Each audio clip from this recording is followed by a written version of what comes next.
누가복음은 평지수은이라고 말씀을 드렸는데요. 이제 그 결론에 이르렀습니다. 당연히 산상수훈의 결론과 같은 결론입니다. 지난주에 목요일, 금요일 새벽에는 이 같은 주제를 우리가 다뤘었습니다. 산상수훈의 결론을 다뤘는데요. 며칠이 되지 않아서 오늘 평지수훈의 결론으로 똑같은 내용을 다루게 되었습니다. 당연히 내용이 같고 내용이 심각하고 진지합니다. 먼저 46절에서 47절을 한번 보여주십시오. 같이 읽겠습니다. 46절로 47절 함께 읽으십니다. 시작. 너희는 나를 불러 주여 주여 하면서도 어찌하여 내가 말하는 것을 행하지 아니하느냐. 내게 나와 내 말을 듣고 행하는 자마다 누구와 같은 것을 너희에게 보이리라. 아멘. 확실히 이 평지수훈의 표현과 내용이 좀 밋밋합니다. 산상수훈과 비교했을 때요. 그래서 산상수훈의 같은 본문 내용으로 읽으려고 합니다. 그래서 보다 명확한 것을 알 수가 있습니다. 마태복음 7장 21절 이하를 보여주십시오. 제가 찬찬히 한번 읽어보겠습니다. 나더러 주여 주여 하는 자마다 다 천국에 들어갈 것이 아니요 다만 하늘에 계신 내 아버지의 뜻대로 행하는 자라야 들어가리라. 그날에 많은 사람이 나더러 이르되 주여 주여 우리가 주의 이름으로 선지자 노릇하며 주의 이름으로 귀신을 쫓아내며 주의 이름으로 많은 권능을 행하지 아니하였나이까 하리니 그때에 내가 그들에게 밝히 말하되 내가 너희를 도무지 알지 못하니 불법을 행하는 자들아 내게서 떠나가라 하리라. 아멘. 이렇게 방금 읽은 것처럼 보다 명확하고 선명하고 구체적입니다. 최근 한 달 새 구원론을 다루게 되었습니다. 쭉 다루어 가는데 아마 심적으로 힘드실 수 있습니다.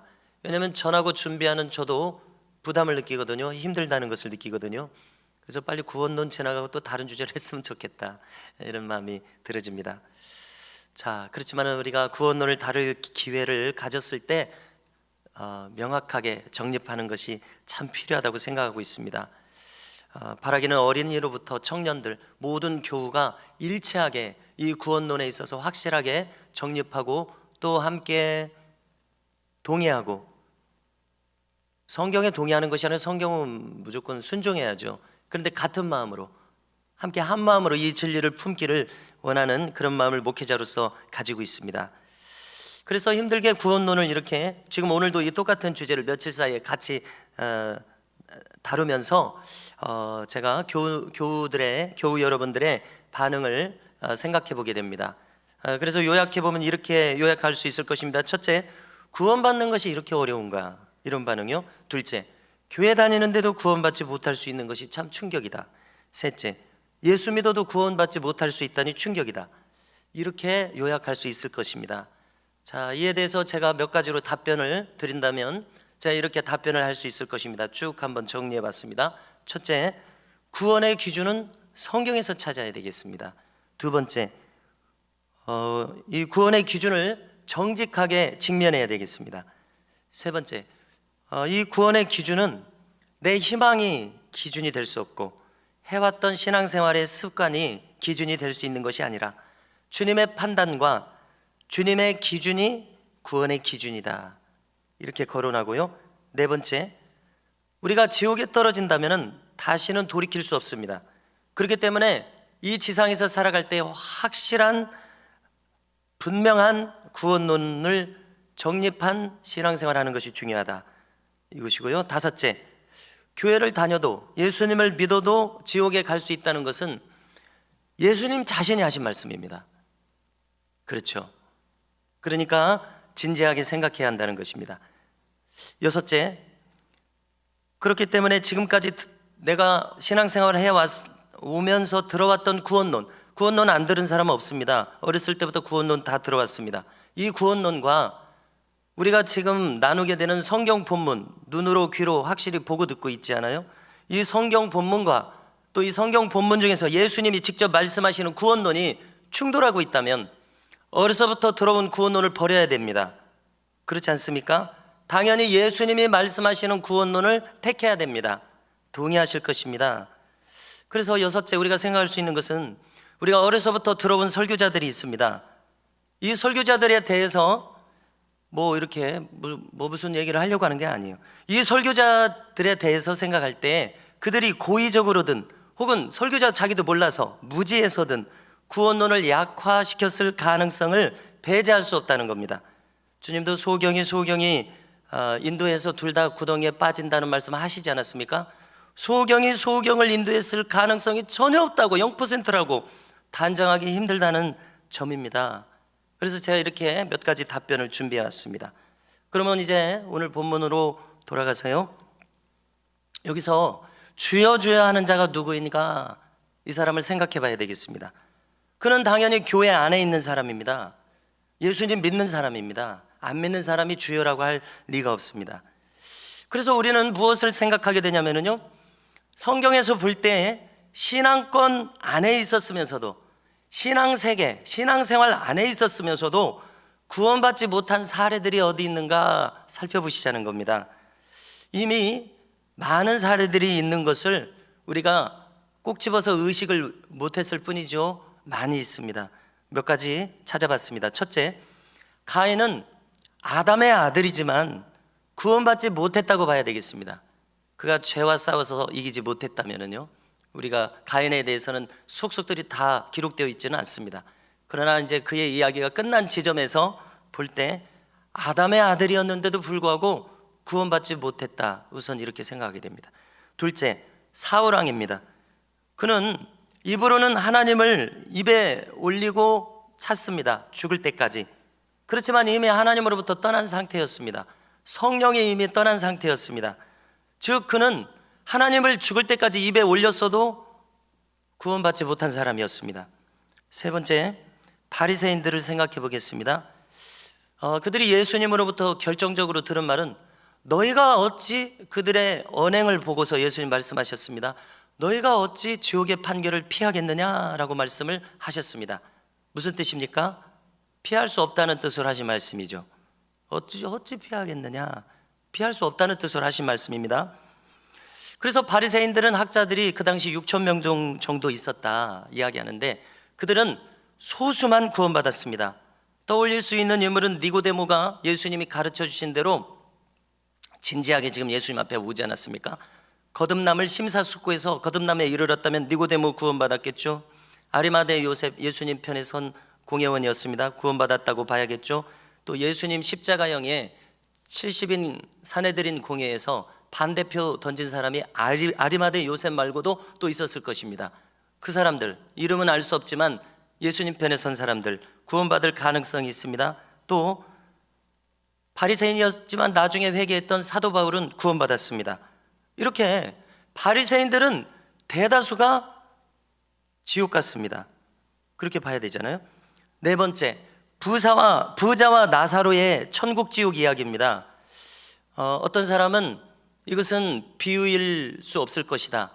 예수님이 하신 말씀을, 예수님이 천국과 지옥을 지으셨잖아요. 예수님이 하신 말씀이니까 예수님이 직접 알고 계신 사실을 이야기하신 것일 것이다, 이렇게 이야기하는데 상당히 신빙성이 있다고 저는 생각합니다. 비유를 이야기하실 필요가 없으시잖아요.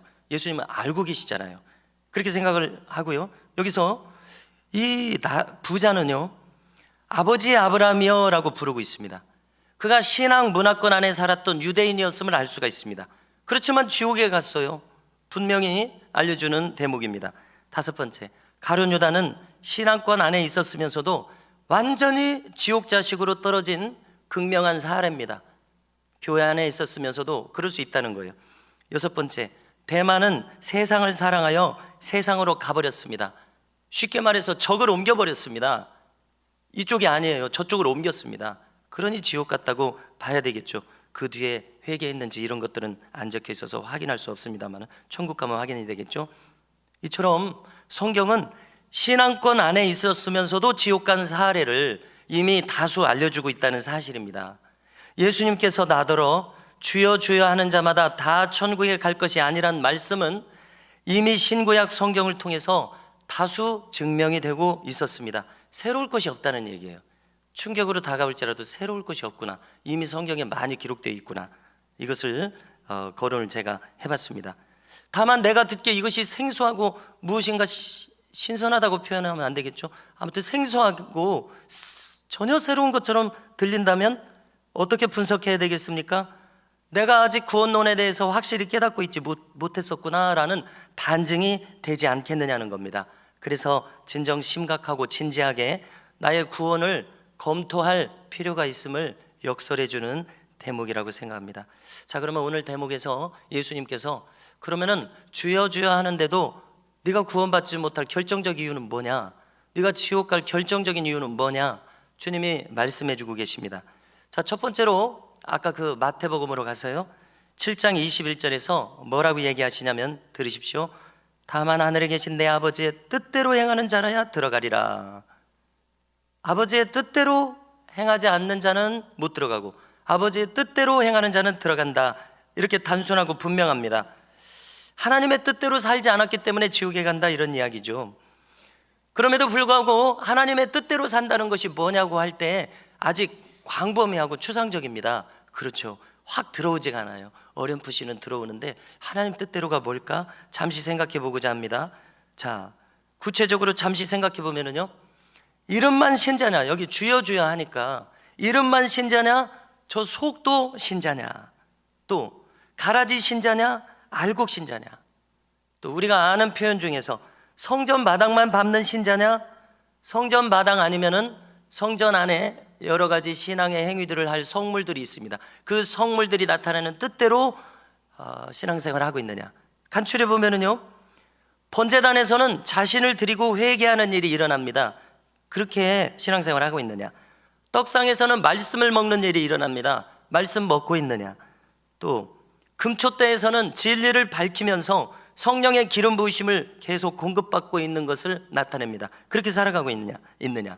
분향단은 기도하는 사람인가, 이것을 묻습니다. 내가 기도하면서 살아가느냐. 또 지성소로 들어가면은 주님과 교제하고 음성을 듣는 자리입니다. 내가 신앙생활하면서 주님과 교제가 있느냐, 음성이 들려지느냐. 반대로 마당만 밟고 다니는 신자냐, 이것으로 나를 비춰봐야 한다는 것이죠. 니골라당의 교훈을 싫어하신다고 하셨었습니다. 현대판 니골라당은 구원파입니다. 그런데 이 구원파가 구원파에만 있는 것이 아니라 우리 교회 안에도 있을 수 있습니다. 우리 안에도 있을 수 있습니다. 말을 바꿔 말하면 믿음 지상주의자들입니다. 즉 믿음이 있다고 나타나는 사람들입니다. 그런데 믿음은 있다고 말하는데 속이 없는 경우라는 것입니다. 야고보 사도가 잘 강조하고 있는데요, 뭐라고 강조하냐면요, 행함 있는 산 믿음을 가진 자들이냐, 믿음이 있다고 말하는데 행함 있는 산 믿음을 가진 자들이냐, 죽은 믿음이 있다고 야고보 사도가 이야기하지 않습니까? 그러니까 믿음 중에는 죽은 믿음이 있고 산 믿음이 있습니다. 자, 이렇게 하나님의 뜻대로 사는 사람들이 어떤 사람들인지 조금 구체화시켜 봤습니다. 구체화시키니까 조금 더 명확해진 것 같습니다. 그렇지만 아직도 부족하고 조금 추상적인 것은 또 부인할 수가 없습니다. 그럼에도 불구하고 핵심은 어느 정도 지적이 되었습니다. 실제 믿음을 가졌느냐는 것이죠. 실체가 있느냐는 것이죠. 그래서 예수님께서는 지옥 갈 결정적인 이유를 콕 말씀해 주시는데요, 두 번째 이유는 아니고 더 자세히 말씀해 주신 것이죠. 그것이 7장 23절에 있습니다. 주님께서 정확하게 이야기해 주시는, 그가 구원받지 못할 이유는 뭡니까? 불법을 행하는 자들아 내게서 떠나가라. 그가 불법을 행하면서 사는 사람이기 때문입니다. 이름만 신자인 사람, 가라지 신자인 사람, 성전 바닥만 밟고 다니는 신자의 신앙생활의 방식으로서는 당연히 그런 귀결이 온다는 것이죠. 불법자로 살아가게 된다는 것이죠. 바꿔 말하면 계명을 멸시하면서 사는 자들입니다. 이 법이라고 하는 것은 하나님의 법입니다. 세상 법이 아니고요. 우리가 성경을 읽고 있으니까요. 그래서 하나님의 법인데 헬라어로 아노모스라고 말합니다. 노모스가 율법입니다. 아는 아니다, 없다라는 뜻입니다. 즉 불법자는 율법이 없는 사람들입니다. 율법을 지키지 않는 사람들, 율법을 버린 사람들. 그래서 제가 바꿔서 말하면 계명을 멸시하는 사람들, 계명을 무시하는 사람들, 그 사람들이 불법자들이라는 것입니다. 율법의 요약은 10계명이죠. 좀 더 구체적으로 말하기 위해서입니다. 한마디로 10계명을 무시하면서 사는 방식입니다. 10계명을 왜 무시하지 않아야 됩니까? 율법의 요약이 10계명인데 인간이 지을 수 있는 죄를 거기다가 정리해 놓은 것이 10계명인데 왜 우리가 십계명을 지켜야 됩니까? 구원받은 사람도 왜 십계명을 지켜야 됩니까? 율법을 멸시하고 지키지 않았기 때문에 십자가를 지셨기 때문에 그렇습니다. 그런데 십자가에서 죄를 회개하고 예수님 믿은 사람이 십계명을 또 멸시한다? 말이 안 되지 않습니까? 논리적으로 말이 안 됩니다. 그러므로 예수님 믿고 구원받은 사람은 십계명을 가볍게 여기는 것이 아니라 더 심각하게, 더 중하게 여기는 것이 마땅하다는 것이죠. 지금 주님 말씀하신 것도 이것입니다. 불법을 행하는 자들아, 계명을 멸시한 자들아, 십계명 멸시한 자들아, 율법을 멸시한 자들아, 바꿔 말하면 하나님 법 무시한 자들아, 이런 뜻이 되는 것입니다. 여러분들도 그렇게 동의하십니까? 십계명을 조금 살펴보면은, 첫째, 이 사람들은, 그러니까 주님으로부터 버림받을 사람들은 유무형의 우상 숭배자들입니다. 두 번째, 하나님의 이름을 실추시킵니다. 세 번째, 주일 성수를 하지 않습니다. 네 번째, 부모를 공경하지 않습니다. 다음으로 6, 7, 8계명을 어깁니다. 살인, 간음, 도적질. 겉으로뿐만 아니라 예수님은 마음속으로도 범하는 것을 문제 삼으셨었습니다. 증오하는 마음, 내적인 간음, 절도하는 마음. 다음으로 9계명, 10계명은 거짓말, 위증, 그리고 이웃의 것을 탐내는 탐심입니다. 그래서 주님은 무슨 뜻이십니까?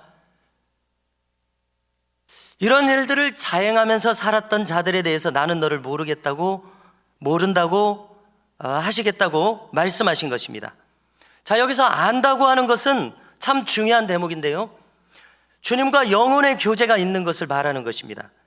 주님과 주고받는 지성소의 교제가 있느냐, 이것이 주님과 아는 것이죠. 그것이 있어야지만 주님도 나를 안다고 하실 것입니다. 참으로 중요하고 또 중요한 대목이라고 생각합니다. 그래서 저는 그동안 역설한 것 가운데 우리가 계시적인 신자가 되어야 한다, 이것을 역설했었습니다. 그것은 바꿔 말하면 무슨 뜻입니까? 주님과 통하는 사람, 주의 음성이 들려지는 사람.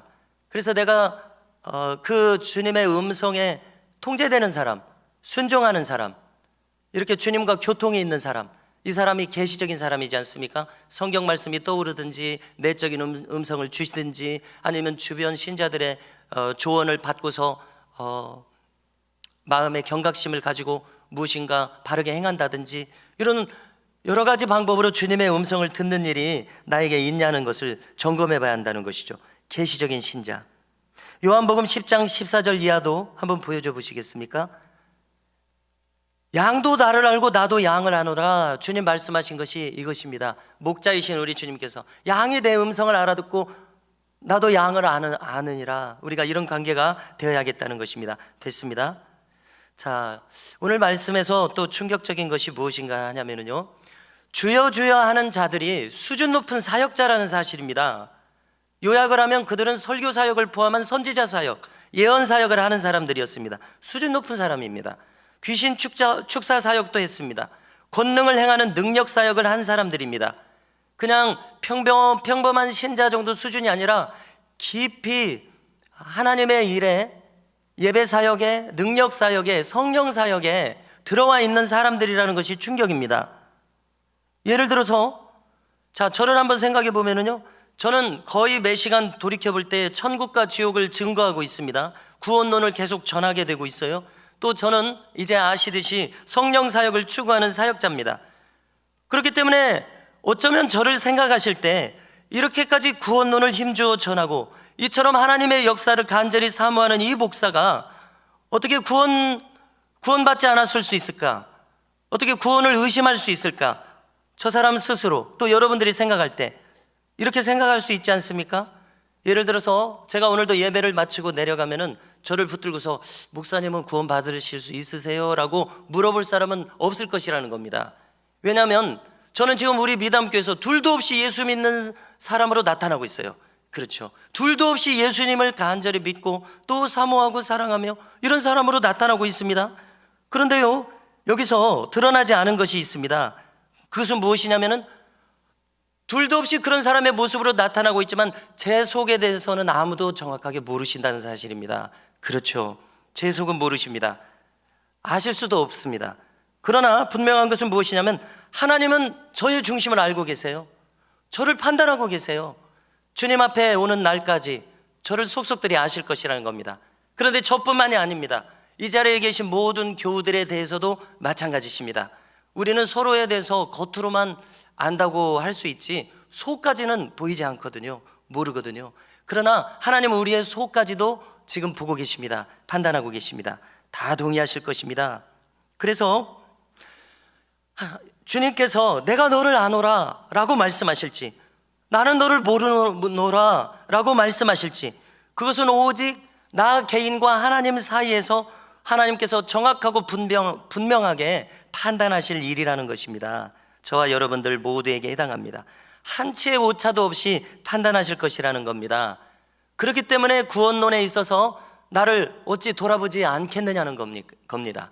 나를 정확하게 돌아봐야 나의 구원에 대해서 확실한 이 구원론을 정립하고 내가 하나님께 어떻게 보일까, 이것을 생각하지 않으면 어떻게 구원론을 우리가 정립할 수 있겠느냐는 겁니다.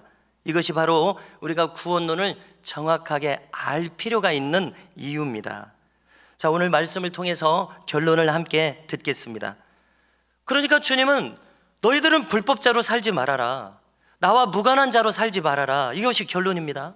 그리고 이 결론을 비유해 주시는 거예요. 자, 이 사람은 반석 위에 집을 짓는 자다. 너희들은 모래 위에 집을 짓는 자로 살지 말아라. 홍수가 나서 탕류가 부딪혔을 때에 모래 위에 집을 지은 자는 무너져 그 파괴됨이 심할 것이니라. 47절이죠, 오늘 말씀이요. 그래서 내 말을 듣고 행하는 자마다 이와 같으니라고 이렇게 말씀을 꺼내시면서 비유하셨습니다. 내 말을 듣고 행하는 사람은 반석 위에 집을 지은 사람입니다. 그러므로 성도 여러분, 우리는 주님을 뵙는 그날까지, 주님이 재림하시는 그날까지 우주적 종말이라고 하죠. 내가 사는 날 동안 우주적 종말, 재림이 일어나지 않으면 나는 자연사할 것입니다. 그러면 내가 자연사하는 이 개인의 종말에 이르기까지, 그러면 심판대에 섭니다. 그날까지 이처럼 우리 모두가 주님이 우리에게 지금 이 말씀을 통해서 바라시듯이 행함 있는 산 믿음으로 사실 수 있기를 축원합니다. 주님과 상호하는, 동행하는 신앙인으로 살아가시기를 축원합니다. 불법자가 아니라 주의 계명을 시편 1편처럼 주야로 묵상하며 사랑하는 자로 살아가시고 행하시기를 축원합니다. 마지막으로 야고보 사도의 말을 들어보십시오. 제가 찾아왔는데요, 야고보서 2장 26절입니다. 영혼 없는 몸이 죽은 것 같이, 그렇죠, 영혼이 떠나갔으면 그 몸은 죽었죠. 행함이 없는 믿음은 죽은 것이니라. 옳습니다. 또 14절 보니까 내 형제들아, 만일 사람이 믿음이 있노라 하고 행함이 없으면 무슨 유익이 있으리요? 그 믿음이 능히 자기를 구원하겠느냐? 구원하지 못한다는 뜻이지 않습니까? 행함이 따르지 않는 믿음이 있다고 주장하는데 어찌 구원하겠느냐? 구원 못한다, 이 말 뜻이죠. 17절입니다. 이와 같이 행함이 없는 믿음은 그 자체가 죽은 것이니라. 그래서 오늘 말씀의 제목을 드린 것처럼 반석 위에 집을 지은 자는 누구입니까? 행함 있는 산 믿음을 가진 자들인 줄로 믿습니다.